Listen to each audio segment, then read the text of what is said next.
Bismillahirrahmanirrahim. Assalamu alaikum students.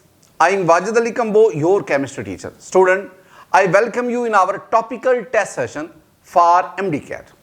और मैं कहता हूँ कि ये जो टॉपिकल टेस्ट सेशन है ये MDCAT के अलावा हर किस्म के एंटी टेस्ट के लिए बहुत बहुत ज़रूरी है। ये जितना कुछ आपने FSC में पढ़ा, आपने एंटी टेस्ट की क्लासेस में पढ़ा, आपने और प्रेपरेशन की, अब उस सब को एग्जामिन करने का मौका है कि आपकी उन तमाम कॉन्सेप्ट्स पे, डाटा पे, नॉलेज, आपकी क्रैमिंग, आपकी उस पे ग्रिप कितनी है। तो स्टूडेंट, आज हमारा जो है that is unit 4 lecture 2 and it is about the liquids. और हम इसमें एवेपोरेशन को डिस्कस करेंगे, हम इसमें वेपर प्रेशर, बॉइलिंग पॉइंट और डिफरेंट इंथैल्पी चेंजेस, साथ ही साथ लिक्विड क्रिस्टल वगैरह को भी हम डिस्कस करेंगे। ये है आज हमारा topic. Evaporation occurs only, option A, after boiling, option B, after extreme cooling, option C, at surface of a liquid, and option D, if boiling occurs at atmospheric pressure. हम evaporation को समझना चाहते हैं। इस क्वेश्चन का answer तो मैं दे दूंगा ना, लेकिन मैं evaporation का पूरा टॉपिक, जो चीजें जरूरी हैं, जो आपको आनी चाहिए, वो मैं आपको समझाना चाहता हूं। देखो, evaporation, स्टूडेंट, एवेपोरेशन के बारे में हम क्या कहते हैं? एवेपोरेशन, अब मैं एवेपोरेशन को कहूंगा कि एवेपोरेशन जो है, इसमें आपके पास ये एक लिक्विड है, ये कंटेनर है, इसमें आपने लिक्विड को लिया, this one is the surface of liquid. अब इस कंटेनर को कहीं भी रख छोड़ते हैं एट एनी टेम्परेचर, अब क्या होगा? ये लिक्विड जो है it will converts into vapours, ये वेपर्स में कन्वर्ट होगा। These are the vapours of liquid, ये लिक्विड के वेपर्स है। तो किसी लिक्विड का स्पॉन्टेनियसली वेपर्स में कन्वर्ट होना, दिस इज कॉल्ड एवेपोरेशन। यानी पहली बात, एवेपोरेशन जो है ये एक स्पॉन्टेनियस प्रोसेस है। स्पॉन्टेनियस प्रोसेस क्या मतलब? स्पॉन्टेनियस, खुद ब खुद होता है, विदाउट एनी एक्सटर्नल असिस्टेंस। और दूसरी बात, जब एवेपोरेशन होती है ना, तो लिक्विड का टेम्परेचर पहले डिक्रीज करता है, फिर सराउंडिंग से हीट लिक्विड में आती है और यूं सराउंडिंग का टेम्परेचर फॉल कर जाता है। तो हम क्या कहते हैं? हम कहते हैं evaporation is a cooling process. यानी जहां एवेपोरेशन होती है वहां पे कूलिंग प्रोड्यूस होती है, ये जो ट्रीज हैं उनके लीव्स में भी एवेपोरेशन होती है। लिहाजा दरख्त के नीचे जब आप खड़े होते हैं तो आपको कूलिंग का एहसास होता है। किसी दरिया या किसी नहर के किनारे जब जा रहे होते हैं तो उसके अंदर जो वाटर है उसकी एवेपोरेशन होती है, लिहाजा दरिया या नहर के किनारे आपको कूलिंग का एहसास होता है। यानी जहां पे एवेपोरेशन होगी, सराउंडिंग में टेम्परेचर डिक्रीज करेगा और कूलिंग होगी। और दूसरी बात, अब एवेपोरेशन के लिए लिक्विड हीट अब्सॉर्ब करता है, तो मैं कहूंगा evaporation is an endothermic process. ये एक एंडोथर्मिक प्रोसेस है। नेक्स्ट पे, एवेपोरेशन का प्रोसेस हो कहां रहा है? एवेपोरेशन का process surface of the liquid पे हो रहा है। यानी this one is a surface phenomenon, ये एक सरफेस फिनोमिनन है। नेक्स्ट पॉइंट, एवेपोरेशन किस टेम्परेचर पे होती है? 10 पे, 20 पे, 30 पे, 40 पे, 0 पे, किस टेम्परेचर पे? Evaporation continues at all temperature, यानी it continues at all temperature, हर एक टेम्परेचर पे होती है। हाँ, जैसे जैसे टेम्परेचर इंक्रीज करता है, रेट ऑफ एवेपोरेशन बढ़ता है, एवेपोरेशन का प्रोसेस फास्ट होता जाता है। स्टूडेंट, एक और भी चीज है, जब आप लिक्विड स्टेट में किसी भी सब्सटेंस को लिक्विड स्टेट में लेते हैं तो लिक्विड स्टेट में मॉलिक्यूल्स करीब होते हैं, उनके दरमियान डिस्टेंस कम होता है और उनके दरमियान अट्रैक्शन स्ट्रांग होती है। लेकिन जब वो वेपर्स की फॉर्म में जाते हैं, अब डिस्टेंस बढ़ गया, उनकी स्पीड बढ़ गई, रैंडमनेस बढ़ जाती है, डिसऑर्डरनेस बढ़ जाती है, डिसऑर्डरनेस बढ़ जाती है। क्या मतलब? हम कहेंगे एंट्रोपी मीन डिसऑर्डरनेस इंक्रीजेस, ये बढ़ जाती है। अच्छा, मैं एक डिफरेंस आपको बताता चलूं। एक होता है एवेपोरेशन, जो आपने पढ़ा, spontaneous conversion of liquid into vapours at all temperature. एक और भी है, आपने ये लिक्विड लिया, ये लिक्विड है, आप इसको हीट करके इसको वेपर्स में कन्वर्ट करते हैं, हीट करके। The conversion of liquid into vapours by heating this is called vaporisation. अब ना इन दोनों फिनोमिनन अलग अलग मानी रखते हैं दोनों। It continues at all temperature, इसको आप हीट करके वेपर्स में कन्वर्ट करते हैं, दोनों अलग अलग गुफ्तगू है। अच्छा, एक और भी चीज, आपने एवेपोरेशन और रेट ऑफ एवेपोरेशन में डिफरेंस जानना है। एक मैंने क्या कहा, एवेपोरेशन हो गया, और दूसरी टर्म क्या है, वो है रेट ऑफ एवेपोरेशन। और बेटा जी आपको पता होना चाहिए वो कौन से फैक्टर्स हैं जो रेट ऑफ एवेपोरेशन को अफेक्ट करते हैं, वो तमाम फैक्टर आपकी फिंगर टिप्स पे होना चाहिए। So for this question, your answer is Charlie at surface of a liquid. A compound evaporating easily and giving off a smell. चार आपके पास option, ionic compounds, covalent compound, metal complex compound. वो कौन सा compound है जो आसानी से एवेपोरेट करेगा और जो एक पर्टिकुलर स्मेल देगा? Very simple. अगर आप इनमें देखेंगे, मैं कोवलेंट कंपाउंड की बात करता हूं, मैं कोवलेंट कंपाउंड्स की बात करता हूं स्टूडेंट। जो कोवलेंट कंपाउंड है ना, कोवलेंट कंपाउंड में आपके पास एग्जांपल लाता हूं। मेरे पास है बेंजीन C6C6H6, मेरे पास है टोल्यूइन C6H5CH3, मेरे पास है CH3OH, मेरे पास है CH3CHO and many more. All these are covalent compounds. अब जो कोवलेंट कंपाउंड है, they mostly exist in the form of molecule. उन मॉलिक्यूल के दरमियान वीक अट्रैक्टिव फोर्सेस होती है, जिसकी वजह से वो मॉलिक्यूल आसानी से, यानी वो लिक्विड आसानी से वेपर्स में कन्वर्ट हो जाता है। इसके बरक्स अगर आप आयनिक कंपाउंड की बात करें, मेटल्स की बात करें, कॉम्प्लेक्स कंपाउंड की, उनका तो मेल्टिंग पॉइंट, बॉइलिंग पॉइंट ही बहुत ज्यादा होता है। इसका मतलब है जो कोवलेंट कंपाउंड हैं, due to their covalent nature, due to their molecular form, they have weak attractive forces, they have low boiling point, और लो बॉइलिंग पॉइंट होने की वजह से they easily convert into vapors। इनकी evaporation आसान होती है।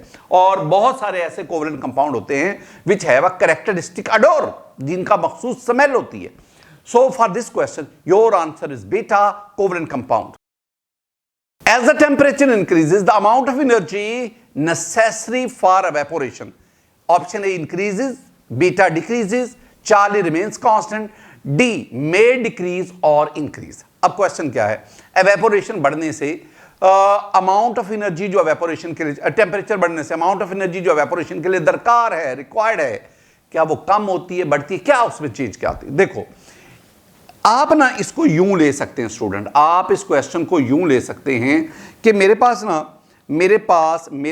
वाटर दो डिफरेंट टेम्परेचर्स पे है, दो डिफरेंट टेम्परेचर पे। मैं सुबह के वक्त, ये वाटर है, मैं वाटर दोनों कंटेनर में लेता हूं। क्वेश्चन की सेंस को पहले समझे, क्वेश्चन क्या कह रहा है। जब क्वेश्चन की सेंस आ जाएगी तो फिर आंसर की तरफ बढ़ जाए। सुबह के वक्त मैंने एक कंटेनर, एक बीकर, उसमें पानी को लिया, टेम्परेचर सराउंडिंग का क्या है, 15 डिग्री सेंटीग्रेड, ठंडक है। और फिर दोपहर के वक्त गर्मी आ गई, अब टेम्परेचर कितना, सपोज 25 डिग्री सेंटीग्रेड। अब दोनों कंटेनर में वाटर है। अब जब वाटर 15 डिग्री सेंटीग्रेड पे, अब ये एवेपोरेट हो रहा है,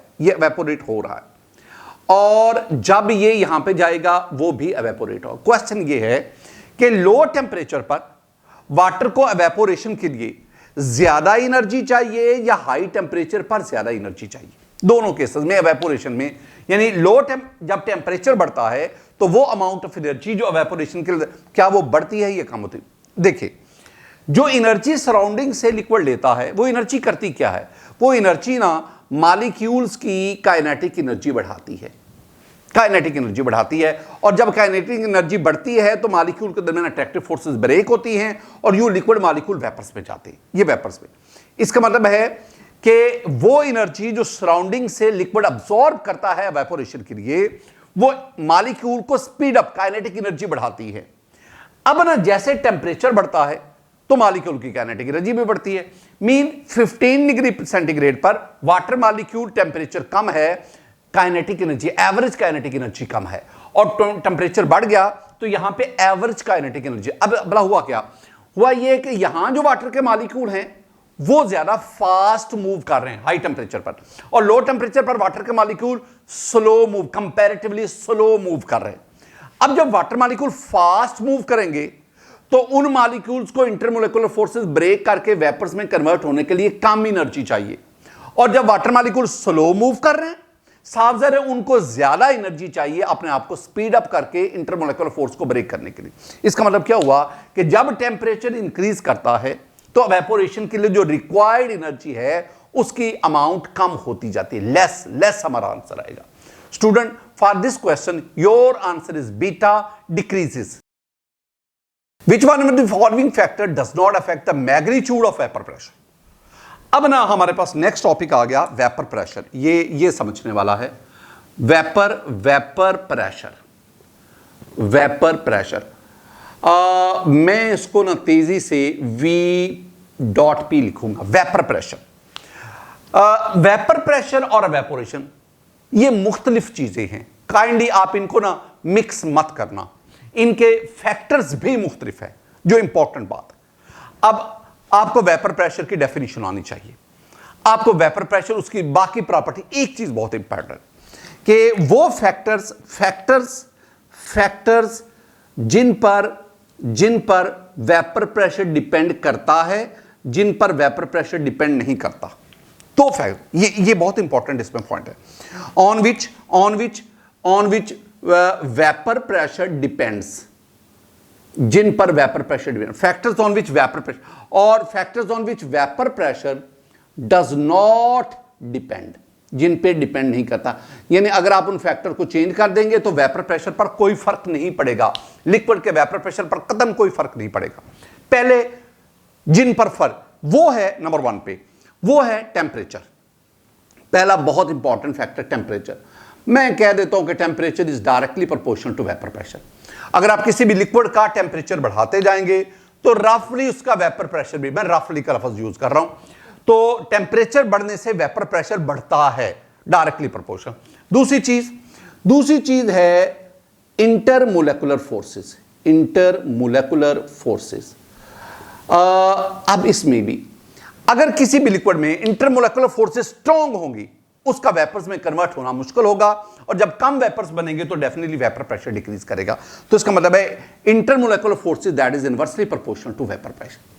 तीसरी चीज, मैं बुनियादी तो ये दो ही चीजें हैं ना, बाकी तो मैं इन्हीं के अंदर से ही अख्ज करूंगा, and that is that number 3 पे साइज ऑफ मॉलिक्यूल।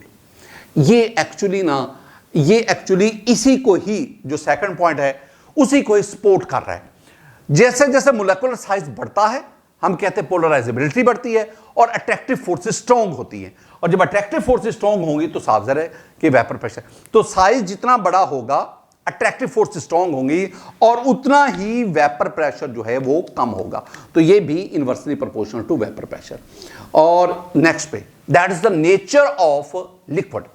हर एक लिक्विड का गिवन टेम्परेचर पर एक जैसा वेपर प्रेशर नहीं होता, यानी वाटर है, एथेनॉल है, एसीटोन है, बेंजीन है, कार्बन टेट्रागोन में बहुत सारे, ग्लिसरॉल है, ये डिफरेंट लिक्विड्स हैं। अगर आप इन सब को 25 पे लें तो 25 पर इन सब का वेपर प्रेशर एक जैसा नहीं है।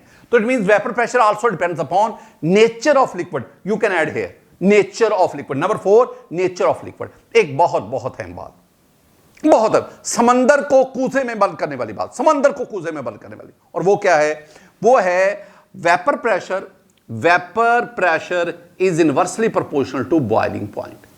अगर आप ये चेक करना चाहते हैं किस लिक्विड का वेपर प्रेशर कम है, किसका ज्यादा है, तो आप आसानी से उनका बॉइलिंग पॉइंट, जिस लिक्विड का बॉइलिंग पॉइंट ज्यादा होगा उसका वेपर प्रेशर कम होगा, और जैसे जैसे बॉइलिंग पॉइंट कम होता है वेपर प्रेशर बढ़ता है। ये बातें आपने ज़हन में बिठानी। ये वो फैक्टर हैं सारे जो वेपर प्रेशर। अब factor on which vapour pressure does not depend, जिन पे डिपेंड नहीं करता, उसमें सबसे पहली बात नंबर 1 जो स्टूडेंट के लिए बड़ी तकलीफ दे बात है वो है सरफेस एरिया। मैं उसी को पहले रखूंगा। जब हम रेट ऑफ इवेपोरेशन पढ़ते हैं ना तो यहां भी सरफेस एरिया आता है। हम कहते हैं जब लिक्विड का सरफेस एरिया बढ़ाते जाओगे तो रेट ऑफ इवेपोरेशन बढ़ता है, यानी rate of evaporation is directly proportional to surface area. लेकिन यहां पे लिक्विड का सरफेस एरिया कम करें ज्यादा करें, वेपर प्रेशर ऑफ लिक्विड पर कोई फर्क नहीं पड़ता। आप कंटेनर लें जिसमें लिक्विड की सरफेस एरिया कम होगा, वो कंटेनर लें जिसमें लिक्विड का सरफेस एरिया ज्यादा होगा, लिक्विड के वेपर प्रेशर पर कोई फर्क। इसका मतलब है vapour pressure rate of evaporation को अफेक्ट करता है, लेकिन vapour pressure surface area rate of evaporation को अफेक्ट करता है, लेकिन सरफेस एरिया वेपर प्रेशर को अफेक्ट नहीं करता। नंबर 2, और अमाउंट ऑफ लिक्विड, ये नंबर 2 पे मैं कहूंगा अमाउंट ऑफ लिक्विड। और third one that is size of container, यानी इन फैक्टर्स पर वेपर प्रेशर डिपेंड नहीं करता। अब अगर मैं स्टेटमेंट की तरफ आऊं तो हम क्या कहेंगे कि the magnitude of vapour pressure does not depend upon, तो option is correct, that is amount of liquid. बाकी तीनों ऑप्शंस पर वेपर प्रेशर डिपेंड करता है। Which of the following liquid has the highest vapor pressure? Highest vapor pressure. Student, ये मेरे पास question आ गया कि मेरे पास लिक्विड जो है उसमें highest vapour pressure, highest vapour pressure किसका है, ये हम फाइंड करना चाहते हैं। मैं आपसे क्या कहता हूं, मैं कहता हूं बेटा जी आपने ये चीज ध्यान में रखनी है कि vapour pressure is inversely proportional to boiling point. ये चीज ध्यान में बिठा लो, जिसका बॉइलिंग पॉइंट ज्यादा उसका वेपर प्रेशर कम, जिसका बॉइलिंग पॉइंट कम उसका वेपर प्रेशर ज्यादा। अब इसका मतलब क्या हुआ, इसका मतलब है कि मुझे चारों जो ऑप्शन है, HF है, अमोनिया है, एथेनॉल है, वाटर है, चारों का बॉइलिंग पॉइंट तो आना चाहिए। मैं HF की बात करता हूं, मेरे पास है HF, मेरे पास है अमोनिया NH3, मेरे पास है एथेनॉल C2H5OH, मेरे पास वाटर। मैं इन सब का बॉइलिंग पॉइंट लूंगा। मैं किसकी बात कर रहा हूं, मैं स्टूडेंट मैं इनके बॉइलिंग पॉइंट की बात कर रहा हूं, बॉइलिंग पॉइंट। और मैं बॉइलिंग पॉइंट किस पे ले रहा हूं, मैं 1 एटमॉस्फेयर पे ले रहा हूं। तो boiling point of HF 19.9 degree centigrade, ammonia 34 -34 degree centigrade, -34, this is 78.5 जो ज्यादातर लिखा हुआ है, and this one is 100 degree centigrade. अब हाईएस्ट वेपर प्रेशर किसका होगा, वेपर प्रेशर हाईएस्ट किसका होगा, जिसका बॉइलिंग पॉइंट सबसे कम है, और इनमें सबसे कम बॉइलिंग पॉइंट किसका है, अमोनिया का। So for this question our correct option is beta, ammonia. When heating begins in miscible solutions, vapors formed will be, 4 option आपके पास आ गए। मैं ऑप्शन को बाद में डिस्कस करूंगा, पढ़ सकते हैं आप ऑप्शन। मैं अक्सर आपसे कहता हूं कि जब तक आपको स्टेटमेंट की समझ नहीं आएगी आप आंसर नहीं दे पाएंगे। और वो स्टूडेंट जो स्टेटमेंट को समझ गया, समझ ले उसने 50%, उसको अपनी मंजिल का पता चल गया, मैंने कौन सा वे यूज करके करेक्ट ऑप्शन की तरफ जाना है। पहले स्टेटमेंट को समझे कि स्टेटमेंट क्या कहती है। मेरे पास स्टूडेंट्स मेरे पास ये एक कंटेनर है, इसमें मैं 2 लिक्विड मिक्स करता हूं। एक लिक्विड मेरे पास वाटर है और दूसरा लिक्विड मेरे पास एथेनॉल है, C2H5OH एथेनॉल। ये 2 लिक्विड्स हैं। अब ना ये जो वाटर है इसका बॉइलिंग पॉइंट अगर आप देखेंगे, बॉइलिंग पॉइंट ये मैं 1 एटमॉस्फेयर के पे बात कर रहा हूं। मैं ना बॉइलिंग पॉइंट को एक्सटर्नल प्रेशर से जरूर कोरिलेट करता हूं। इसकी खास वजह है, अगर आप केमिस्ट्री के स्टूडेंट हैं तो फिर आपको ये करना पड़ेगा। तो 1 एटमॉस्फेयर पे 760 टॉर पे वाटर का बॉइलिंग पॉइंट 100 डिग्री सेंटीग्रेड, और इसी एक्सटर्नल प्रेशर पे अगर मैं इसके बॉइलिंग पॉइंट की बात करूं तो 78.5 राउंड अबाउट, कुछ बुक्स कहते हैं 78.3, कुछ कहते हैं 70, दोनों में ही।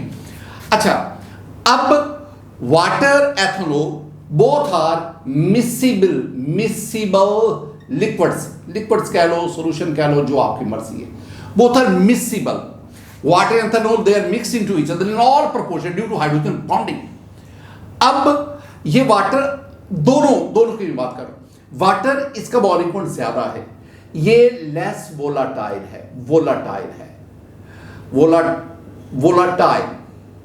और इसका बॉइलिंग पॉइंट कम है, ये मोर वोलाटाइल है, more as compare to water, more volatile है। अब जब आप इनको हीट करेंगे, हीट मिलने पर दोनों लिक्विड वेपर्स में कन्वर्ट होंगे। ये जो वेपर्स बनेंगे, this one is your answer. The correct answer of your question is कि दोनों लिक्विड्स के ही वेपर्स बनेंगे। ये वेपर्स दोनों लिक्विड के बनेंगे, लेकिन इनमें एथेनॉल के वेपर्स ज्यादा होंगे। क्यों जी? Because ethanol is more volatile. तो वेपर्स दोनों के ही बनेंगे, लेकिन जो मोर वोलाटाइल होगा, जिसका बॉइलिंग पॉइंट कम होगा, उसके ज्यादा वेपर्स बनेंगे, और जो लेस वोलाटाइल होगा, जिसका बॉइलिंग पॉइंट ज्यादा होगा, उसके कम वेपर्स बनेंगे। So student, for this question your correct option is Charlie, vapours will be of both liquids. Correct error boiling point of given liquids is, आपके पास 4 लिक्विड्स हैं, 4 लिक्विड्स। एक आपके पास वाटर है, आपके पास HF है, आपके पास अमोनिया है, and you have hydrogen chloride HCl। अब इन चारों का बॉन्ड, ये तो आना चाहिए ना आपको। अब अगर वाटर में हाइड्रोजन बॉन्डिंग का इफेक्ट सबसे ज्यादा है, इन तीनों में हाइड्रोजन बॉन्डिंग, इनके बॉइलिंग पॉइंट के रिस्पॉन्सिबल, वाटर में इफेक्ट ऑफ हाइड्रोजन बॉन्डिंग ज्यादा है। हाइड्रोजन बॉन्डिंग HF में ज्यादा है, लेकिन वाटर में उसका इफेक्ट ज्यादा है। लिहाजा अगर मैं बॉइलिंग पॉइंट लूं, और ये मैं बॉइलिंग पॉइंट किस पे ले रहा हूं, 1 एटमॉस्फेयर पे, तो वाटर 100 डिग्री सेंटीग्रेड, HF 19.9, आप राउंड ऑफ करके 20 कह सकते हैं, -34 डिग्री सेंटीग्रेड, और ये -85 डिग्री सेंटीग्रेड। तो सबसे हाईएस्ट बॉइलिंग पॉइंट वाटर का ये मेरे पास, उसके बाद HF, फिर अमोनिया, और फिर HCl। ये आपके पास ट्रेंड बनता है। So for this question, your option beta is correct. Water greater than HF, greater than ammonia, greater than HCl. A liquid is thought to be pure ethanoic acid. Ethanoic acid is your picnic, well, common name is acetic acid. Which of the following is the best way to test its purity? Students, किसी liquid, ये जो boiling point की term है ना, ये liquid के साथ है। मेल्टिंग पॉइंट की टर्म जो है वो सॉलिड के साथ है। अच्छा, हर एक जो लिक्विड है या हर एक जो सॉलिड है, वो कैरेक्टरिस्टिक बॉइलिंग और मेल्टिंग पॉइंट रखता है, और उस मेल्टिंग और बॉइलिंग पॉइंट की वजह से आप 2 काम कर सकते हैं। आप उस लिक्विड या सॉलिड को आइडेंटिफाई कर सकते हैं, आप उस लिक्विड या सॉलिड की प्योरिटी को चेक कर सकते हैं। तो अगर आप एसिटिक एसिड की बात करते हैं, तो इसका बॉइलिंग पॉइंट 118 डिग्री सेंटीग्रेड है। इसका मतलब है अगर एसिटिक एसिड में कोई इंप्योरिटी नहीं होगी, तो it will show 1118 at its boiling point. तो इसका मतलब वो 2 बातें ध्यान रखनी है, किसी भी लिक्विड की एक आइडेंटिफिकेशन और दूसरा उसकी प्योरिटी, इसको चेक करने का पैरामीटर सिर्फ और सिर्फ उसका बॉइलिंग पॉइंट। बिल्कुल इसी तरह किसी भी सॉलिड को आइडेंटिफाई करना और उसकी प्योरिटी को चेक करना, उसका बेहतरीन तरीका उसका मेल्टिंग पॉइंट है। और मैं अगली बात जो कहते हैं उसको ध्यान में रखा करें कि किसी लिक्विड का प्योर और किसी सॉलिड प्योर, उनका जो मेल्टिंग और बॉइलिंग पॉइंट है, दैट इज देयर कैरेक्टरिस्टिक कहते हैं वो प्रॉपर्टी जो उसको दूसरों से मुमताज करती है, मुनफरिद करती है। तो for this question your option A is correct. Which of the following is not the boiling point of water? Very beautiful question, very much beautiful question.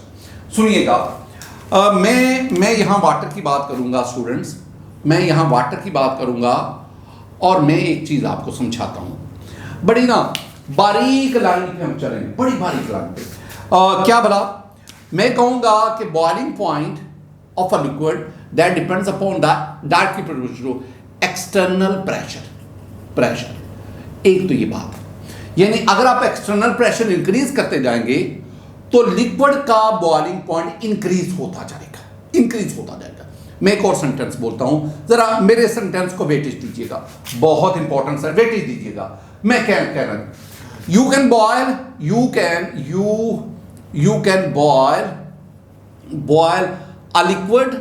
a liquid at any temperature below its TC। आप किसी भी liquid को उसके critical temperature से लो किसी भी temperature पर boil करवा सकते हैं bye adjusting the external pressure. एक तो ये बात। दूसरी एक और बात ध्यान रखनी है कि ये जो बॉइलिंग पॉइंट की टर्म है ना, boiling point, this term is related with the liquid. जब कोई सब्सटेंस अपने क्रिटिकल टेम्परेचर से ज्यादा टेम्परेचर पे चला जाता है तो वो फिर लिक्विड स्टेट में नहीं रहता। मैं एक और खूबसूरत सी बात करता हूं, अगर आप ये ना, मैं सारी बातों को समराइज कर रहा हूं, अगर आपने ये टॉपिक पहले पढ़ा हुआ है ना, फिर आपको मेरी बात समझ आएगी, अदरवाइज नहीं समझ आएगी। अच्छा, मैं क्या कह रहा हूं, मैं कह रहा हूं कि अगर आप किसी भी लिक्विड को लिक्विड स्टेट पे रखना चाहते हैं ना, तो आप उसको क्रिटिकल टेम्परेचर से लो टेम्परेचर पर आप उसको लिक्विड से, मेरी बातों को जरा समझना, मैं कहना क्या चाह रहा हूं। मैं वाटर को लेता हूं, the TC critical temperature, TC mean critical temperature of water that is 374.44 degree centigrade, और यहां पे जो 73 एटमॉस्फेरिक प्रेशर होता है, तो मैं इसकी बात कर रहा हूं, यानी वाटर अपनी लिक्विड स्टेट इस टेम्परेचर तक रिटेन कर सकता है। लिक्विड स्टेट इस कैसे रिटेन कर सकता है? हम तो कहते हैं कि 100 पे वाटर वेपर्स में कन्वर्ट हो जाता है। नो, अगर आप 100 डिग्री सेंटीग्रेड पर वाटर जब वेपर्स में जाए, आप एक्सटर्नल प्रेशर बढ़ा दो, वो वेपर्स दोबारा लिक्विड में आ जाएंगे। इसका मतलब है इस टेम्परेचर तक आप एक्सटर्नल प्रेशर बढ़ाते बढ़ाते बढ़ाते आप वाटर को लिक्विड स्टेट में रख सकते हैं। लेकिन जब टेम्परेचर इससे बढ़ेगा तो फिर आप वाटर को लिक्विड स्टेट में नहीं रख सकते। Then water will convert into gas. मैंने ये नहीं कहा कि then water will convert into vapours, no. Critical temperature से हाई टेम्परेचर पर कोई भी सब्सटेंस वेपर फॉर्म में नहीं रहता, वो गैसियस है। अगर आपसे कोई पूछे ना कि what is the difference between vapours and gas, तो आपके very simple, the state of a substance below its critical temperature that is called the vapors, and the state of substance above critical temperature that is a gas. तो 374.44 this is the critical temperature of water. इससे नीचे किसी भी temperature पर या तो water liquid में होगा या वेपर्स में होगा, और वेपर्स के ऊपर आप एक्सटर्नल प्रेशर बढ़ाकर आप उसको लिक्विड में ला सकते हैं। लेकिन जब वाटर गैसियस स्टेट में चला जाएगा, तो अब वाटर को अगर आप लिक्विड में लाना चाहते हैं तो पहले आप उस गैसियस फॉर्म को क्रिटिकल टेम्परेचर तक या उससे नीचे लाएं, फिर एक्सटर्नल प्रेशर बढ़ाकर आप उसको लिक्विड में ला सकते हैं। सारी बात का मफहूम क्या है? वो यही बात है कि हर वो टेम्परेचर, अब आखिरी बात, इसका मतलब है क्रिटिकल टेम्परेचर से नीचे वाटर लिक्विड स्टेट में है और लिक्विड के साथ बॉइलिंग पॉइंट की टर्म कनेक्टेड है। क्रिटिकल टेम्परेचर से हाई पे वाटर गैस की तरफ चला गया और बॉइलिंग पॉइंट की टर्म गैस के साथ कनेक्ट नहीं है।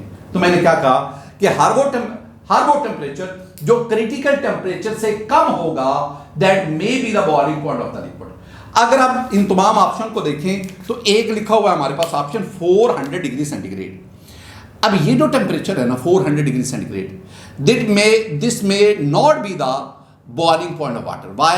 Because this temperature is above the critical temperature of water.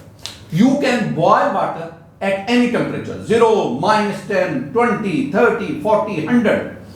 इससे कम कोई भी टेम्परेचर वाटर का बॉइलिंग पॉइंट हो सकता है, लेकिन इससे ज्यादा कोई भी टेम्परेचर वाटर का बॉइलिंग पॉइंट नहीं हो सकता, क्योंकि इससे ज्यादा टेम्परेचर पर वाटर लिक्विड स्टेट में रहता ही नहीं। That converts into gaseous state. Student, so for this question, your correct option is 400 degrees centigrade. Crystallization, evaporation and distillation is the mean of, अब ये जो तीन है ना, these are separating techniques. Crystallization, evaporation, distillation. इन तीनों में एक common बात है, और वो क्या है? ये सेपरेशन टेक्निक्स हैं जब आपके पास सॉल्यूशन में सॉल्युबल सब्सटेंस होगा। When a soluble substance, then if you want to separate that substance from the solution, you can use crystallization, evaporation, distillation. मतलब आपने पानी में सोडियम क्लोराइड को मिक्स कर दिया, अब वो आपके पास साल्ट सॉल्यूशन बन गया। अगर वो कंसंट्रेटेड होगा तो that is called the Bryan. अब आप उसमें से वाटर और सोडियम क्लोराइड को सेपरेट करना चाहते हैं, आप उसको हीट करें, वाटर एवेपोरेट कर जाएगा, बाकी आप इस तरह आपने सोडियम क्लोराइड को वाटर से सेपरेट कर दिया। अब इस केस में sodium chloride that is soluble in water, तो किसी सॉलिड का, किसी सब्सटेंस का सॉल्युबल होना उसको सेपरेट करने के लिए। हाँ, अगर कोई सब्सटेंस सॉल्यूशन में इनसॉल्युबल है तो उसके लिए फिर आप फिल्ट्रेशन यूज करते हैं। So for these techniques the correct option is A, separating soluble substances in solution. Which container has greater heat content. तीन आपके पास हैं, तीनों में जरा गौर से देखिएगा। पहले कंटेनर में वाटर बॉयल कर रहा है बट एट 25, दूसरे में 100 पे, तीसरे में 120 डिग्री सेंटीग्रेड। तीनों में वाटर है, तीनों में वाटर पर एक्सटर्नल प्रेशर डिफरेंट है, तीनों में वाटर का बॉइलिंग पॉइंट डिफर कर रहा है। वो कहते हैं बताएं हीट कंटेंट किसमें ज्यादा है। बात को जरा गौर से सुना, बहुत खूबसूरत गुफ्तगू है, बहुत खूबसूरत गुफ्तगू। स्टूडेंट्स मेरी बात को सुनना, मैं क्या कह रहा हूं। मेरे पास ये एक कंटेनर है, इसमें हमने वाटर को लिया, ये वाटर है इसमें, ये वाटर। अब ना हम इस कंटेनर को क्लोज करते हैं, वैक्यूम पंप लगाते हैं और इस पे प्रेशर जो है ना वो 43.7 टॉर कर देते हैं, इतना। अब आम नॉर्मल प्रेशर जो है, नॉर्मल वो 760 टॉर है, हमने 760 से रिड्यूस करके इतना कर दिया। हमने वैक्यूम क्रिएट किया, यानी नॉर्मल प्रेशर से जो कम प्रेशर होता है दैट इज कॉल्ड वैक्यूम। हमने वैक्यूम क्रिएट किया, प्रेशर रिड्यूस कर दिया। तो मैंने कहा कि अगर आप एक्सटर्नल प्रेशर कम करेंगे तो बॉइलिंग पॉइंट कम हो जाए। अब इसमें जो वाटर है उसका जो बॉइलिंग पॉइंट है ना, boiling point that is 25 degree centigrade. Water boil कर रहा है लेकिन 25 डिग्री सेंटीग्रेड पे। अच्छा दूसरी बात, मेरे पास एक और कंटेनर है, ये कंटेनर आ गया, ये मेरे पास एक और कंटेनर आ गया। इस कंटेनर में मैं वाटर ले रहा हूं, वाटर ये लिया और ये ओपन छोड़ दिया, और यहां पे जो एक्सटर्नल प्रेशर है ना वो 760 टॉर है, जिसे आप 1 एटमॉस्फेयर कहते हैं, वो इतना है। और अब आप जानते हैं कि 760 टॉर पे इसका जो बॉइलिंग पॉइंट है ना, boiling point that is 100 degree centigrade. अच्छा, आपने एक्सटर्नल प्रेशर इंक्रीज किया, बॉइलिंग पॉइंट इंक्रीज हो गया, ये रिलेशन सच साबित हुआ। आप एक और काम करें, आप ना प्रेशर कुकर ले लें, ये प्रेशर कुकर आ गया। अब आप इस प्रेशर को, ये क्लोज कंटेनर है, close container pressure cooker, water है इसमें, एक्सटर्नल प्रेशर कितना है इस पे, प्रेशर इस पे 1489 टॉर है। ये जो 1489 टॉर है, ये 700 का डबल करेंगे तो 14 बनेगा, रफली ये 1 एटमॉस्फेयर, ये रफली 2 एटमॉस्फेयर, यानी आपने एक्सटर्नल प्रेशर डबल कर दिया। अब इस पे जो बॉइलिंग पॉइंट वाटर है ना दैट इज 120 डिग्री सेंटीग्रेड। एक तो ये बात, पहली बात क्या साबित हुई, वो ये है कि एक्सटर्नल प्रेशर इंक्रीज होता गया, लिक्विड का बॉइलिंग पॉइंट बढ़ता गया। एक और बात देखो, जब आप 25 से 100 पे जाते हैं ना, तो साल आपने एक्सटर्नल प्रेशर बढ़ाया, एक्सटर्नल प्रेशर बढ़ाने के बाद आप इसको हीट करते हैं। जब आप हीट करते हैं, वो हीट इसके अंदर स्टोर होती जाती है, टेम्परेचर बढ़ता जाता है और आप यहां पे पहुंच जाते हैं। इसका मतलब ये हुआ कि वो जो आप हीट प्रोवाइड करते हैं टेम्परेचर को इंक्रीज करने के लिए, वो हीट इसके अंदर स्टोर होती जा रही है। इसका मतलब हुआ कि इसमें स्टोर्ड हीट, जिसे हम कहते हैं जखीरा शुदा हरारत, स्टोर्ड हीट कंटेंट, इसमें हीट कंटेंट कम है, हमने और हीट इसमें ऐड की तो इसमें हीट कंटेंट इंक्रीज करते हैं, इसमें हमने और हीट ऐड की तो इसमें हीट कंटेंट और। इसका मतलब है तीन बातें इकट्ठी कर लो ना, एक्सटर्नल प्रेशर बढ़ाने से बॉइलिंग पॉइंट बढ़ता है लिक्विड का, और बॉइलिंग पॉइंट बढ़ने का मतलब आप उसमें हीट कंटेंट बढ़ते जा रहे हैं, इसमें हीट कंटेंट कम, इसमें ज्यादा, इसमें उससे ज्यादा। एक और भी पॉइंट, आप इसको वैसे समझ लो, ये वाटर बॉयल कर रहा है 25 पे बॉयल कर रहा है, आप इसमें हाथ ले जाए, ये नॉर्मल वाटर है, ना गर्म होगा ना सर्द होगा ना ठंडा होगा, ये वाटर भी बॉयल कर रहा है 100 डिग्री सेंटीग्रेड, इसमें हीट कंटेंट ज्यादा है, इसमें अब हाथ ले जाए, मैं वैसे कह रहा हूं ले नहीं जाने, हाथ ले जाए, आपका ऊपर से ये जो गोश्त है ये उड़ जाएगा, आप इसमें चले, इसमें हीट कंटेंट और ज्यादा है, बहुत ज्यादा स्टोर्ड हीट इसके अंदर, इसमें हाथ ले जाए, हाथ जाएगा जरूर, वापस नहीं आएगा। इसका मतलब है तीन बातें इकट्ठी होगी कि एक्सटर्नल प्रेशर बढ़ाने से बॉइलिंग पॉइंट बढ़ता है, बॉइलिंग पॉइंट बढ़ने से उसमें हीट कंटेंट, इसमें खुराक जल्दी पक जाती है, इसमें देर से पकेगी और इसमें तो अरसा लग जाएगा। इसका मतलब है यही काम हम करते हैं ना। हाँ, बॉइलिंग पॉइंट के बाद जो आप हीट देते हैं ना, वो हीट उसके अंदर स्टोर नहीं होती, वो तो वेपर्स की फॉर्म में चली जाती है। तो बॉइलिंग पॉइंट बढ़ा दो, हीट कंटेंट बढ़ता है। So for this question your correct option is बीटा, third. In which of the following are the particle most disorder, इसमें पार्टिकल सबसे ज्यादा डिसऑर्डर कहां पे है? Water at 100, steam at 100 degree, impure water at 1 or 2 and water at 10 degree centigrade. पहली तो बात, चीजों को ना जरा आप इकट्ठा करें। हम टारगेट कर रहे हैं डिसऑर्डरनेस को, डिसऑर्डरनेस। साइंस इसे एंट्रोपी कहती है। एक तो ये बात। अब एक और भी चीज ध्यान रखनी है कि जब आप एंट्रोपी की बात करते हैं ना, तो सॉलिड से लिक्विड में आए, लिक्विड से गैस में जाए। तो सॉलिड में पार्टिकल्स आर रेगुलरली अरेंज। जब ऑर्डरनेस होगा तो एंट्रोपी कम है। जब आप लिक्विड में जाते हैं, पार्टिकल रैंडमली मूव कर, डिसऑर्डरनेस क्रिएट हो गई। जब डिसऑर्डरनेस होगी तो हम कहेंगे एंट्रोपी इंक्रीज कर रही है। और जब आप गैस में जाएंगे, particles are randomly moving, there is no orderness. इसका मतलब है यहां पे डिसऑर्डरनेस और ज्यादा हो जाएगी। और जैसे जैसे आप टेंपरेचर बढ़ाते जाएंगे, डिसऑर्डरनेस ज्यादा से ज्यादा होती जाएगी। इसका मतलब है सॉलिड से लिक्विड, लिक्विड से गैस में जाते हुए एंट्रोपी और डिसऑर्डरनेस इंक्रीज करती है। अब मैंने टेंपरेचर के साथ भी फोकस कर दिया। अब ना पहली बात, जब आप वाटर को 10 डिग्री सेंटीग्रेड पे लेते हैं, 10 डिग्री पे वाटर मॉलिक्यूल की मोशन स्लो होती है, उनके दरमियान स्ट्रॉन्ग अट्रैक्शन होती है, जिसकी वजह से समवट उसमें ऑर्डरनेस है। जब मैं ऑर्डरनेस कहूंगा ना, तो इसका मतलब एंट्रोपी कम है। तो डी तो हमारा ऑप्शन नहीं है। अगर आप 40 पे जाएंगे, वाटर के अंदर आपने इंप्योरिटीज ऐड कर दी। अब इंप्योरिटीज क्या करती, वो किसी भी लिक्विड का बॉइलिंग पॉइंट बढ़ा देती है। जब बॉइलिंग पॉइंट बढ़ता है ना, तो बॉइलिंग पॉइंट बढ़ता है तो इसका मतलब है कि उसमें ऑर्डरनेस आता है। बॉइलिंग पे जाके वो डिसऑर्डर्स में जाएगा ना, गैसियस स्टेट में, वेपर्स फॉर्म में जाएगा। इसका मतलब चार्ली और डी वो तो निकल गए। अब दो चीजें हैं, मेरे पास जो वाटर है ना H2O, वो लिक्विड में है। मेरे पास जो वाटर है ना H2O, वो गैसियस फॉर्म है। क्या मतलब, ये स्टीम है, ये स्टीम है। और दोनों जो ये है ना, ये 100 डिग्री सेंटीग्रेड पे। Water in liquid state 100, steam gaseous state 100। अब दोनों में से डिसऑर्डरनेस ज्यादा कहां पे? वेरी सिंपल, लिक्विड स्टेट में डिसऑर्डरनेस एंट्रोपी कम है, और जब आप गैस की फॉर्म में जाते हैं, स्टीम की फॉर्म में जाते हैं, तो आपके पास है डिसऑर्डरनेस यानी एंट्रोपी बढ़ जाती है। तो हमारा करेक्ट ऑप्शन है स्टीम। अगर आप इसको देखेंगे, for this question our correct option is बीटा, steam at 100 degree centigrade. Which of these processes involve a weakening of attraction between particles? Attraction between particles के दरमियान attraction उसको कम कर रहा है, वीक कर रहा है, वीकर। वो तो तभी होगी ना जब हम दूर पार्टिकल जाएंगे, मॉलिक्यूल्स पार्टिकल दूर जाएंगे।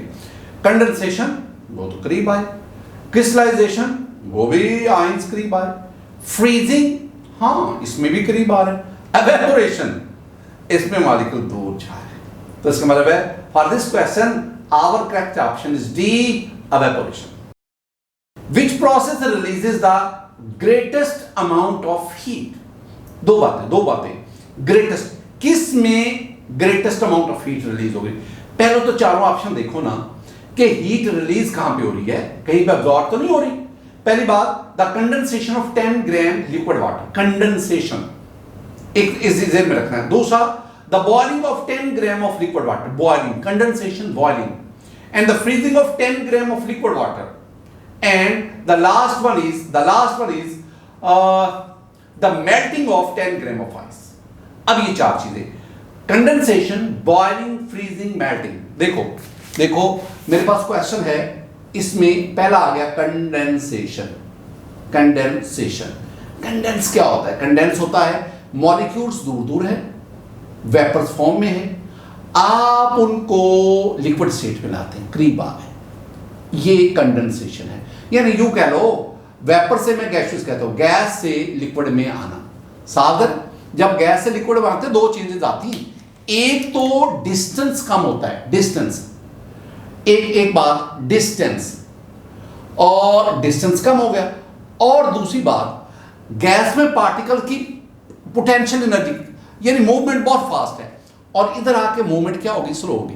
तो इसका मतलब है डिक्रीज इन काइनेटिक एनर्जी।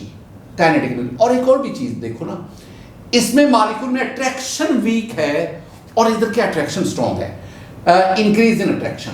अब एक बात याद रखना, इंक्रीज इन अट्रैक्शन, एक बात याद रखना, आप साइंस में ये बात याद रखना कि जहां पे अट्रैक्शन होगी एनर्जी रिलीज होगी। इसका मतलब है जब हम गैस से लिक्विड में आते हैं, आई मीन कंडेंसेशन होती है, एनर्जी रिलीज होती है, so for this delta H is negative, energy release होती है। So condensation is an exothermic process. Boiling में आप क्या करते हैं, आप किसी भी लिक्विड को हीट देते हैं। मैं सिंपली कह देता हूं, बॉइलिंग में आप क्या कर रहे हैं, बॉइलिंग में मैंने लिक्विड लिया, अब इसको मैं हीट दूंगा ताकि ये अपने वेपर्स में कन्वर्ट हो। अब क्या मतलब है कि आप हीट देते हैं, जब आप हीट देंगे हीट अब्सॉर्ब होगी, that is called positive, that is an endothermic. हम एंडोथर्मिक की तो बात ही नहीं कर रहे ना, हम तो हीट रिलीज होने की बात कर रहे हैं। हम तो कह रहे हैं कि कौन सा process greatest amount of heat release करता है, तो इसका मतलब this is out of our option. Next we have the freezing student, freezing में क्या होता है, फ्रीजिंग में ना आप किसी भी लिक्विड को, ये लिक्विड आ गया, ये लिक्विड है, पार्टिकल्स करीब है, मूव कर रहे हैं, a little bit kinetic energy दे है, आप इस लिक्विड को सॉलिड में लाते हैं, सॉलिड में particle regularly arrange, close packing, strong attractive forces, ये सॉलिड आ गया।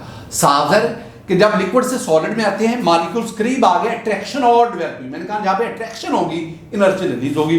So this one is also delta H is negative, it means this is also the exothermic, इसमें भी हीट रिलीज होती है। तो ये भी हमारी, ये दो हमारी डिस्कशन में रहेंगे। और लास्ट पे क्या है, लास्ट में मेल्ट। अगर आप आज इसको बॉइलिंग की तरह अगर आप मेल्ट करवाना चाहते हैं, आपको हीट देनी पड़ेगी। जिस तरह बॉयल करवाने के लिए हीट चाहिए, इस तरह मेल्टिंग के लिए भी। इसका मतलब है बॉइलिंग और मेल्टिंग दोनों के दोनों, बॉइलिंग और मेल्टिंग बोथ आर एंडोथर्मिक, लिहाजा ये दोनों हमारी डिस्कशन से बाहर है। इसका मतलब हुआ दो ऑप्शन तो निकल गए ना, बीटा भी गया, डेल्टा भी गया। अब कंपटीशन किस में है, कंडेंसेशन में और फ्रीजिंग में। और दोनों जगहों पे जो क्वांटिटी ऑफ वाटर है वो 10 ग्राम है। अब आपने बड़ा जेन में क्या रखना है, जेन में ये रखना है कि जब आप गैस को लिक्विड में कंडेंसेशन और फिर लिक्विड सॉलिड में फ्रीजिंग, दोनों में कहां पे अमाउंट ऑफ हीट ज्यादा रिलीज होगी। भाई दोनों में अमाउंट ऑफ हीट वहां पे ज्यादा होगी जहां पे ज्यादा वर्क करना पड़ेगा। गैस से लिक्विड में आते हुए दो काम होते हैं, डिस्टेंस कम होता है बहुत ज्यादा, और अट्रैक्शन बहुत ज्यादा डेवलप हो जाती है। और लिक्विड से सॉलिड में आते हुए डिस्टेंस कम होता है, लेकिन उतना नहीं जितना यहां पे हुआ। यहां से आते हुए अट्रैक्शन बढ़ती है, लेकिन उतनी नहीं जितनी यहां पे हुई। तो इसका मतलब क्या हुआ कि कंडेंसेशन के केस में ज्यादा अमाउंट ऑफ हीट जो है वो रिलीज होती है as compare to freezing. For this question, student, the correct option is the condensation of 10 gram liquid water. Option A. Amount of heat absorbed when 1 mole of a solid melts into liquid at its melting point. अब सुनना इस question को। मैं ना 2-3 बातें आपके गोश गुजार करना चाहता हूं। आपके पास सॉलिड है, बातों को जरा गौर से सुनना है, मैंने एक दफा ही बोलूंगा। सॉलिड को आप लिक्विड में ले जाते हैं, लिक्विड में, और लिक्विड को आप गैस में ले जाते हैं। जरा बात को सुनना है, सॉलिड को लिक्विड में ले जाना, आप सॉलिड को हीट करते हैं, और जब ये हीट करते करते जब ये सॉलिड अपने मेल्टिंग पॉइंट पर पहुंच जाता है, तो मेल्टिंग पॉइंट के बाद जो आप इसको हीट देते हैं, जो सॉलिड को लिक्विड में कन्वर्ट करता है, उसे हम डेल्टा एच एफ कहते हैं।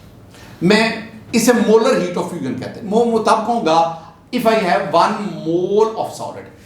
अब इस बात को जरा ले, the amount of heat which is required to convert 1 mole of solid into liquid at its melting point. This one is very important. Melting point से पहले जो आप हीट देते हैं वो आप इसमें इंक्लूड नहीं करेंगे। दूसरी बात, अब आप लिक्विड को इसमें कन्वर्ट करते जाते हैं, और लिक्विड के लिए बॉइलिंग पॉइंट, और ये भी आप कितना ले रहे हैं 1 मोल।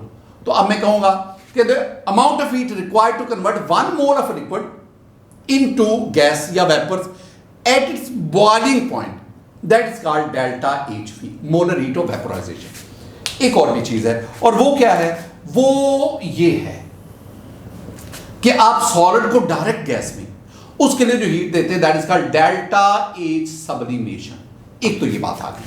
आप इन सब में एक बात नोट करना, मैंने अमाउंट फिक्स कर दी 1 मोल। इसका मतलब है ये जो है डेल्टा एच सब्लिमेशन, ये जो है डेल्टा एच वेपोराइजेशन ये वाला, या जो डेल्टा एच फ्यूजन है, ये तीनों जो हैं इन्हें हम कहते हैं molar heats enthalpy changes, molar heat. Molar क्यों कहते हैं मोलर?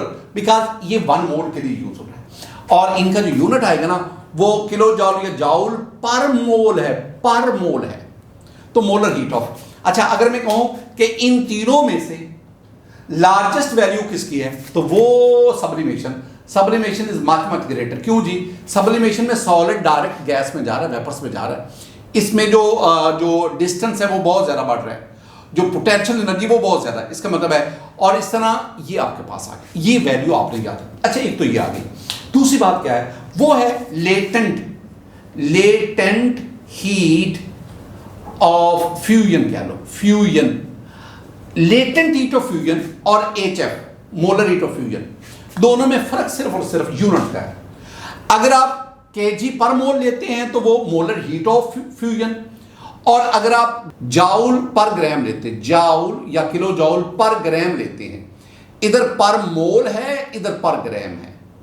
तो अगर आप मैस लेते हैं पर ग्राम तो उसके लिए जो उसे हम कहते हैं लेटेंट। लेकिन यहां पे उसने मोल का जिक्र किया है। अगर आप स्टेटमेंट को देखेंगे, amount of heat absorbed when 1 mole of solid bed into liquid, 1 mole solid liquid, that is called molar heat of fusion, delta. That is correct option. Which of the following will be the greatest value of delta HV? अब question आ गया। Question है मेरे पास कि इनमें से greatest या highest कह लो, greatest delta HV value किसकी है? HV molar heat of vaporisation, molar heat of vaporisation.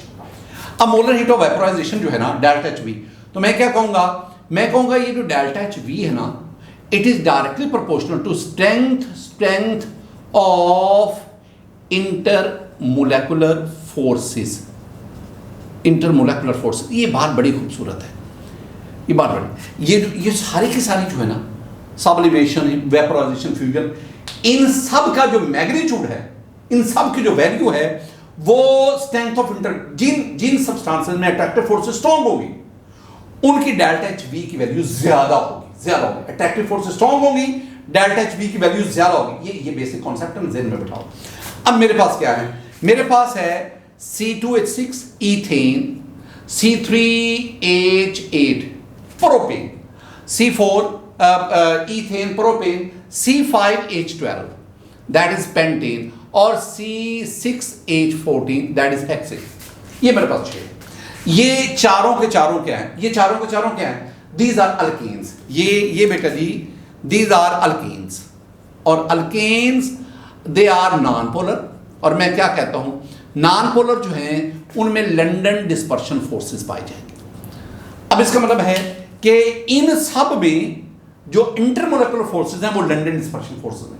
अब इन सब में जिसमें लंडन डिस्पर्शन फोर्सेस स्ट्रांग होंगी उनकी डेल्टा HV की वैल्यू ज्यादा होगी। अब हमें कैसे पता चलेगा किसमें लंडन डिस्पर्शन फोर्स स्ट्रांग है? वेरी सिंपल, आपको मैंने फॉर्मूला बताया हुआ है कि साइज ऑफ मॉलिक्यूल भी ले लो, आप एटॉमिसिटी भी ले लो, एटॉमिसिटी, दोनों बातों को ले लो। Size of molecule is directly proportional to polarizability and directly proportional to strength of London dispersion forces. अब इन चारों में जिसका साइज बड़ा है कैसे पता चलेगा? Atomicity, number of atom in a molecule, इसमें 6 to 8, इसमें 8 3 11, 12 + 5 17, 14 + 6 20। जिसमें नंबर ऑफ एटम ज्यादा होंगे उसका साइज ज्यादा होगा, और जिसका साइज ज्यादा उसकी पोलराइजेबिलिटी, जिसमें पोलराइजेबिलिटी उसकी strength of London dispersion force है, और जिसमें लंडन डिस्पर्शन फोर्स स्ट्रांग होंगी उसकी डेल्टा HV की वैल्यू ज्यादा। So for this question our answer is very simple, that is D, C6H14, I mean hexane. Molar heat of vaporization of what is 40.7 kilojoule per mole. Water liquid, that's reversible water vapors, or molar heat of vaporization 40.7 kilojoule. The molar heat of vaporization is required to break hydrogen bonding only, dipole forces only, van der Waals forces only, and both hydrogen bonding and van der Waals forces. Very conceptual question, very much conceptual question. मैं जितनी भी गुफ्तगू करूंगा ना, जो concept ये आपका ना समझ लें, ये एक पैरामीटर, ये जो MCQ ना, ये आपकी जहानत को चेक करने का एक पैरामीटर है। अगर आपको मेरी तमाम बातें समझ में आ गई, आप अपने आप को इंटेलिजेंट समझ लेना, और अगर आपके पल्ले कुछ ना पड़े तो खुदारा फिर कोई एमडी कैट ना दे, कोई और टेस्ट दे दें, आप फिर उस लेवल पर नहीं, बात को समझने की कोशिश करना। स्टूडेंट, मेरे पास जो क्वेश्चन है ना, इसमें जो टारगेट कर रहा हूं वो है molar heat of vaporisation. Vaporisation, जरा बात को सुनना मैं क्या कहता हूं, फिर हम असल हकीकत की तरफ आते हैं। मोलर हीट ऑफ वेपोराइजेशन ये है कि मेरे पास ना इस कंटेनर में वाटर है और मैं इसको ओपन कंटेनर लेता हूं। ओपन कंटेनर, मेरे ज़हन में ये बात है, अगर ओपन कंटेनर होगा तो जो एक्सटर्नल प्रेशर है वो 1 एटमॉस्फेयर है, और मेरे ज़हन में ये भी है कि एक्सटर्नल प्रेशर अगर 1 एटमॉस्फेयर है, अगर 1 एटमॉस्फेयर एक्सटर्नल प्रेशर है तो the boiling point of water that is 100 degree centigrade. ये हो गया। अब मेरी गुफ्तगू जहां से शुरू हुई उसमें इसका जो लिक्विड वाटर की बात, वाटर का जो टेम्परेचर है ना वो 25 डिग्री सेंटीग्रेड, जहां से मेरी गुफ्तगू शुरू हुई। और आपको पता ना, अगर 25 डिग्री सेंटीग्रेड है तो इस पर वाटर का जो वेपर प्रेशर वो 43.7 टॉर है। ये आ गया, ये पहली गुफ्तगू हो गई। अब मैं क्या करता हूं, मैं वाटर को हीट करता हूं। और स्टूडेंट, ये जो मैं हीट प्रोवाइड करूंगा ना, इसे मैं कहता हूं Q1। अब ये हीट क्या करेगी, जब मैं वाटर को हीट करूंगा ना, ये हीट मॉलिक्यूल्स की, वाटर मॉलिक्यूल की काइनेटिक एनर्जी बढ़ाएगी। एवरेज काइनेटिक एनर्जी टेम्परेचर कहता है, इसका मतलब है कि टेम्परेचर बढ़ता जाएगा। ये जो Q1 है, it is use to increase, ये एरो ऊपर का मतलब इंक्रीज, ये टेम्परेचर बढ़ाती है। पहली बात, दोबारा मेरी बात को सुनना, मैं क्या कह रहा हूं।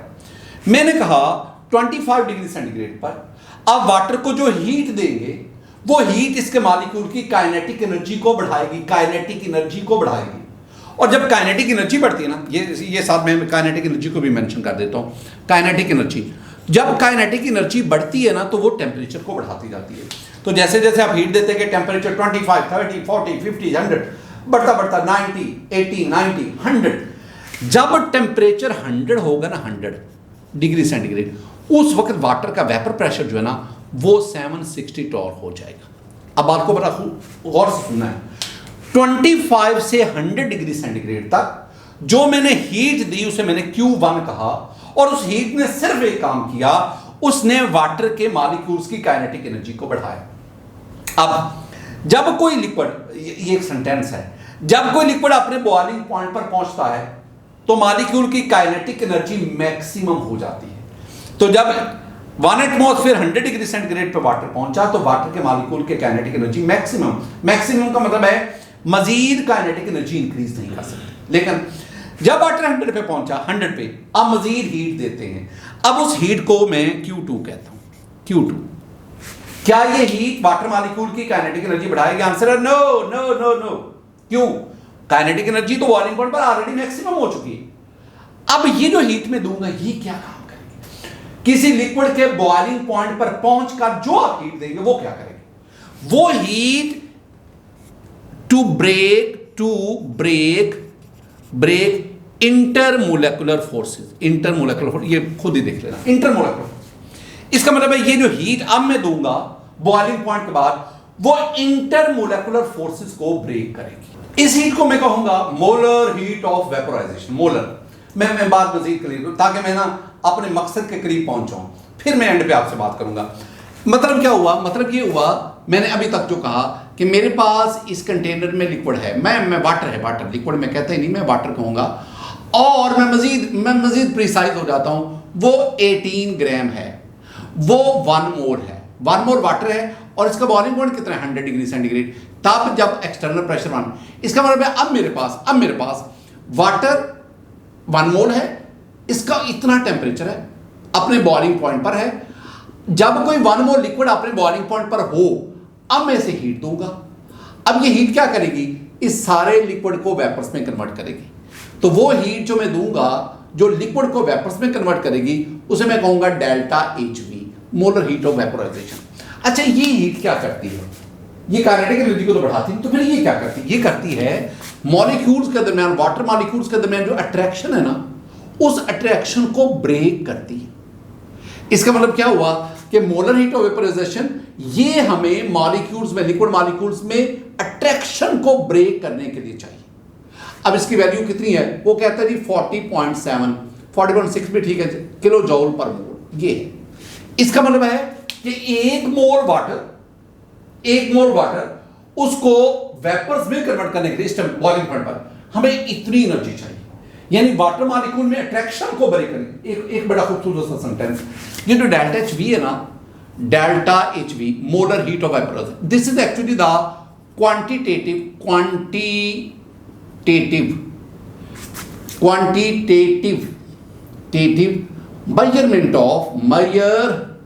measurement of strength of intermolecular forces। ये इंटरमोलेकुलर फोर्सेस को की क्वांटिटेटिव मेजरमेंट है। अब स्पेक्ट्रोस्कोपिक एनालिसिस में क्या, स्पेक्ट्रोस्कोपिक एनालिसिस में कहता है कि ये जो 40.7 किलो जॉल पर मोल है ना, किलो जॉल पर मोल, इसमें राफली 22.8 किलो जॉल पर मोल वो हाइड्रोजन बॉन्डिंग को ब्रेक करने के लिए यूज होती है। इतनी 47। अब 40.7 में से इसको माइनस कर दें तो आपके पास राफली 17.9, मैं राफली कह रहा हूं, गलती हो सकती है। ये जो है ना, ये डाइपोल फोर्सेस को और लंदन डिस्पर्शन फोर्सेस इसको ब्रेक करने के लिए इस्तेमाल होते हैं। हम इन दोनों को क्या कहते हैं, वंडरवाल फोर्सेस। हम इन दोनों को वैन-डर-वाल फोर्सेस कहते हैं। इसका मतलब क्या हुआ, इसका मतलब है कि वाटर मॉलिक्यूल में 3 तरह के अट्रैक्टिव फोर्सेस है, hydrogen bonding, dipole force, London dispersion force. लेकिन इनकी निस्बत हाइड्रोजन बॉन्डिंग वो ज्यादा स्ट्रॉन्ग है, इसलिए हम आमतौर पर कहते हैं कि वाटर में हम हाइड्रोजन बॉन्डिंग ऑब्जर्व करते हैं।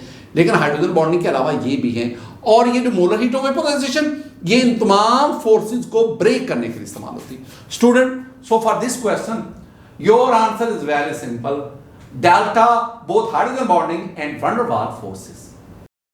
The compound which are used in the display of electrical devices। वह बहुत खूबसूरत question. Liquid crystal display, LCD हम पढ़ते हैं ना, LCD, घरों में LCDs हैं, लिक्विड क्रिस्टल डिस्प्ले। तो वो कौन सा कंपाउंड है जो liquid electrical devices, wrist watch, calculator, laptop, computer, mobile phone, LCDs, उनमें जो स्क्रीन है उसकी वो लिक्विड क्रिस्टल से बनी होती है। Your option for this question is delta liquid crystal. Student, ये था हमारा आज का लेक्चर। इसमें हमने ना लिक्विड्स की डिफरेंट प्रॉपर्टीज उनको स्टडी किया। मेरी दुआएं हमेशा आपके साथ होती हैं। अल्लाह ताला आपसे खुश हो, अल्लाह ताला हम सबसे राजी हो। अस्सलाम वालेकुम व रहमतुल्लाह।